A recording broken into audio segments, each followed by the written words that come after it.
అసలు మీరు ఎందుకు అడుగుతారండి? నాకు అర్థం కాదు. మీరు ఎందుకు అడుగుతారు? ఆయన దగ్గర మైక్ లాక్కుండా త్వరగా. అక్కడ ఆపేశారు మైక్ అక్కడ. అది మనం అక్కడ పక్కెళ్ళి మాట్లాడదాం. Question answer. బాలీవుడ్లో రియాక్షన్ ఏంటి? ప్లస్ అక్కడ ఉన్న కాన్స్ డామినేషన్ని అధిగమించేలాగా వాళ్ళకు కూడా ఒక చిన్న షాక్ ఇచ్చే రేంజ్లో ఈ సినిమా రాబోతుంది కదా. బాలీవుడ్ కాన్స్ డామినేషన్ ఎలా తట్టుకుంటున్నారు ఈ సినిమాతో? అవన్నీ సార్ కాన్స్ అనేది మనకి ఇండియా అంతా ఇన్స్పైర్ చేశారు సార్ వీళ్ళు. They inspired many films. So వాళ్ళతో మనం అనకూడదు, ఎవరు అనకూడదు, తప్పది. అండ్ బాలీవుడ్లో చాలా బ్యూటిఫుల్గా రిసీవ్ చేసుకున్నారు. ఎందుకంటే నాకు లాట్ ఆఫ్ పెద్ద స్టార్స్ బాహుబలి 1 తర్వాత నాకు మెసేజ్ చేశారు చాలామంది. రణబీర్ లాంటి వాళ్ళు బిగ్ స్టార్స్ మెసేజ్ చేశారు. చాలా వార్మ్ వెల్కమ్ వచ్చింది. వాళ్ళ ప్రెస్ కూడా చాలా బ్యూటిఫుల్గా రిసీవ్ చేసుకున్నారు. I should thank them for great receiving. Demand చేస్తుందా లేకపోతే లేదు, ఊరికనే టైంపాస్కి చేస్తాం. ఊరికనే ఈ ప్రెస్ మీట్లు సినిమాలే టైంపాస్కి చేస్తాం. సినిమాలే ఊరికనే అన్ని ఈ 4 సిటీలకు వెళ్ళడం, వీళ్ళు 10 కోట్లు 40 కోట్లు పెట్టడం అంతా మాకు ఊరికే ఇది టైంపాస్ ఇదంతా. సో ఊరికే అందరం టైంపాస్, మన కెరియర్లు అన్నీ టైంపాస్, ఎవరికి ఇంట్రెస్ట్ లేదు, ఊరికేనే అట్లా. కరణ్ జోహర్తో చేస్తున్నారు, ప్రొడ్యూసర్స్ ఎవరండి? అది కూడా టైంపాసే అంతా. ప్రొడ్యూసర్స్ ఎవరండి చెప్పండి.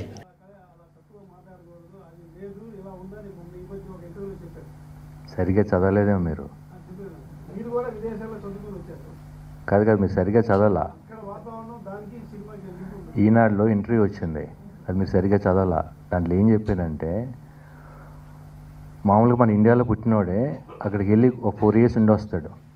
ఉండొచ్చేసిన తర్వాత 50 రోజు మామూలు హాలిడేస్కి ఇక్కడికి వచ్చిన తర్వాత ఇండియా వేస్ట్ రా చెత్తరా అసలు అదిరా అంటాడు. వాడు పుట్టింది ఇక్కడ. ఎందుకు అంటాడు? బికాస్ ఇక్కడంటే అక్కడికి వెళ్ళి లైన్లో నుంచోమంటే గంటలు నుంచుంటాడు. ఎందుకంటే అక్కడ తంతారు లైన్లో నుంచోపోతే. ఇక్కడికి వచ్చి లైన్లో నుంచోడు. ఇమీడియట్గా వెళ్ళిపోయి ఒక 100 రూపాయలు ఇచ్చేసి నా తొందరగా ఫస్ట్ పవనీరా అంటాడు. అది చేసే తప్పు. అది నేను చెప్పింది. ఇక్కడ కూడా కరెక్ట్గా ఉంటే ఇక్కడ మనము కరెక్ట్గా ఉంటే అన్నీ బాగుంటాయి. ఇప్పుడు we should not point out someone you're not doing correct. మీరు తప్పు చేస్తాం. నువ్వు కరెక్ట్గా ఉన్నప్పుడు ఇంకోసారి పాయింట్ అవుట్ చూపించు. Because when you point one finger other side, the 4 fingers is showing you. ఇది నువ్వు కరెక్ట్ చేసుకోవాలని చెప్తుంది నేను. అది ఇప్పుడు మీరు మాట అన్నారు, అది మీరు ఎందుకనో ఒక్క స్థాయిలో ఉండి మీరు పడిపోయి అన్నారు. నేను లైఫ్లో ఎప్పుడు పడిపోలేదండి. ఇవాళ నేను మీ ముందు కాలు మీద కాలు పెట్టుకొని మీతో మాట్లాడుతున్నాను. ఎప్పుడు లైఫ్లో ఎవరు పడిపోరు. ఇవాళ ఈ స్థాయిలో మీ ముందు నేను గర్వంగా నా సినిమా గురించి నేను రాసి ప్రొడ్యూస్ చేసి నా టెక్నీషియన్స్తో తీసిన సినిమా గురించి మాట్లాడుతున్నప్పుడు మీరు పడిపోయారు సార్, నెక్స్ట్ ఎప్పుడు సార్ అని మీరు అడిగితే అది మీ ప్రాబ్లం, నా ప్రాబ్లం కాదు. ఎందుకంటే నేను లైఫ్లో పడిపోదు. One second. నేను ప్రతి మనిషి లైఫ్లో అన్ని విషయాలు ఫేస్ చేస్తూ ముందుకెళ్ళాలి, కానీ ముందుకు వెళ్తూనే ఉండాలి. నేను 1 week 1 year 10 years బ్యాక్ నాకు లైఫ్లో జరిగిన విషయాలు జరగకపోతే, 6 years బ్యాక్ నా లైఫ్లో జరిగిన విషయాలు జరగకపోతే అవి మంచి విషయాలా చెడ్డ విషయాలా, వాళ్ళు తప్ప నా తప్ప అదంతా అనవసరం. విషయాలు జరిగినాయి. ఇప్పుడు మీ ముందు నేను ప్రొడ్యూసర్గా మంచి సినిమాతో వచ్చానా లేదా, నేను గెలిచేసా. So for me life is you keep on going forward. And ఈ సినిమాలో ఎంత హ్యాపీనెస్ వస్తుందో అంతే హ్యాపీనెస్ బొమ్మరులో కూడా వస్తుంది. ఎవరు లైఫ్లో ఈ సినిమా 18 crores చేసింది, ఆ సినిమా 31 crores చేసింది, నేను పడిపోయాను రా అని ఆలోచించరు. సో మీరు ఏ కారణం గురించి సినిమాలు తీస్తున్నారో ఆ నిజాయితీతో సినిమాలు తీస్తుంటే ఐ థింక్ ఆడియన్స్ ప్రేక్షక దేవుళ్ళకి వాళ్ళు ఇలాంటి డిస్కషన్స్ వాళ్ళు పెట్టుకోరు. ఇవాళ నేను హైదరాబాద్ ఎయిర్పోర్ట్లో వచ్చినప్పుడు 20 మంది వచ్చి ఫోటోలు తీసుకున్నారు.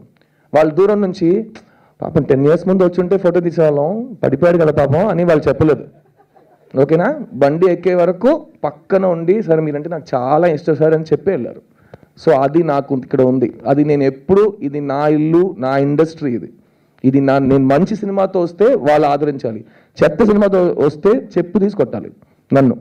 Because that is my only responsibility. వస్తే మంచి సినిమాతో వస్తాడు, సిద్ధార్థ్ భయంకరంగా ట్రై చేస్తాడు అని చెప్తే చాలు. That is my biggest victory. Because I'm alive today because I keep trying. And ఇది నేను సొంతంగా నా గురించి సంపాదించుకున్న లైఫ్. ఇప్పుడు మీకు ఈ సినిమాని ఆపేస్తారని చెప్పేసి, ఆపేయడం కోసం బెదిరింపులు వస్తున్నాయని చెప్పేసి కొంతమంది చేస్తున్నారని చెప్పేసి వస్తుంది. ఆ బెదిరింపులకు మీరు ఎంతవరకు బెదిరుతారు? బెదిరే అవకాశం ఉందా? సినిమా రిలీజ్ మీద ఆ బెదిరింపుల ప్రభావం ఏ మేరకు ఉండబోతుంది? బెదిరింపులకు బెదిరిపోతే ఇక్కడ ఎలా నుంచుని ఉంటాను ఫస్ట్ చెప్పండి. అసలు ఫస్ట్ ఈ సినిమా ఎందుకు చేస్తాను? అసలు వచ్చినాయా బెదిరింపులు వచ్చినాయా? అది కూడా మీ స్టంట్ అనుకోవచ్చా? ఎందుకంటే ఇలాంటి స్టంట్స్ మీరు బాగా చేస్తారు. ఇప్పుడు మోస్ట్ ఆఫ్ ద నాకు బెదిరింపులు వచ్చినాయి టీవీ రౌడీల నుంచి. టీవీలో కూర్చుని నరకేస్తా, వస్తే చంపేస్తా అని వార్నింగ్లు ఇస్తా ఉంటారు చూడండి, అక్కడి నుంచి వచ్చినాయి. ఇంకోటి, నిజంగా హాని చేసేవాడు ఎవడు బెదిరించాడు first of all. First so అలాంటప్పుడు బెదిరించోళ్ళు ఎందుకు భయపడిన అంటే, బెదిరించోళ్ళు ఏమి చెయ్యరు చేయలేరు అని నాకు తెలుసు కాబట్టి. చేసేవాళ్ళు బెదిరించరు. అప్పుడు మీ క్వశ్చన్కి అర్థం లేదు. అర్థం లేకుండా ఎందుకుంటారు? బెదిరింపులు వస్తున్నాయి అనేటువంటిది ఇందాక పోసాని కృష్ణపల్లి గారు పృథ్వీ గారు మాట్లాడుతూ బెదిరింపులు వస్తున్నాయి, వాళ్ళే బెదిరిపోతారని చెప్పారు. సో ప్రశ్నలో అసంబద్ధత ఏమీ లేదు. ఓకే, నేను రీఫ్రెష్ చేస్తాను. నేను బెదిరింపులు ఓకే, మీరు బెదిరుతారా లేదనేది వేరే విషయం. బెదిరింపులు వస్తున్నాయా లేదా అనేది పాయింట్. అదే ఇప్పుడు ఇంకా ఈ రిలీజ్ దగ్గర పడుతున్న టైంలో ఆ బెదిరింపులు ఇంకా ఎక్కువ అయ్యే అవకాశం ఉందా? నిజంగా బెదిరింపులు వస్తే మీ రియాక్షన్ ఎలా ఉంటుంది? నేను కూడా బెదిరిస్తాను. అండ్ నాతోటి దత్తు గారు ఎప్పుడు అంటుంటారు, బాస్ నేను మీతోటి అలాగే రామారావు గారితో ఏమైనా డిస్టర్బ్ చేస్తున్నాం,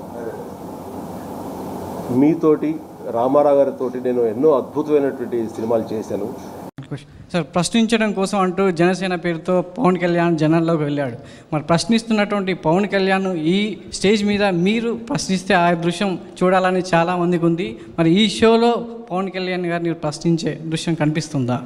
ఇప్పుడు ఇది అప్రస్తుతం నిజంగా చెప్పి క్వశ్చన్ మరొక అనుకోకలేదు. మీరు దీని ఏదైనా సరే ఎవరు మాట్లాడినా సరే కన్ఫైన్ టు మీలో ఎవరు కోటీశ్వరుడు స్టార్ మాకు సంబంధించే అడిగారు. అంతవరకు ఈ సభలో కార్యక్రమం అడగటం అది సబబు అనుకుంటున్నాను. ఇది మరో సందర్భంలో దీనికి ఆన్సర్ నేను చెప్తాను. హీఈస్ మై బ్రదర్, నా బ్లడ్ బ్రదర్. సో మహేష్ గారు హాయ్ అండి. So this is the month of Valentine. Yeah, so మీకు వచ్చిన ప్రపోజల్ నమ్రత దగ్గర నుంచి కాకుండా అర్థం కాదా మీరు ఏమంటున్నారు? వ్యాలంటైన్స్ డే రాబోతుంది, తర్వాత ఏంటి? ఇది వ్యాలంటైన్స్ మంత్ అండి. అదే పెళ్ళి 14 సంవత్సరాలు అయిపోయింది. సో మీకైతే చాలా మంది ప్రపోజ్ చేసి ఉంటారు. సో మీకు వచ్చిన ద బెస్ట్ ప్రపోజల్ ఏంటి మీ వైఫ్ దగ్గర నుంచి కాకుండా?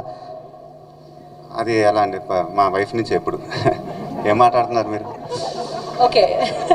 But anyway, Feb 14th will be special because Feb 10th was our marriage anniversary. So always Feb 14th, we kind of celebrate. So it's kind of very special for me. So ఇప్పుడు వరకు most memorable celebration Feb 14th మీ marriage anniversary అన్నారు.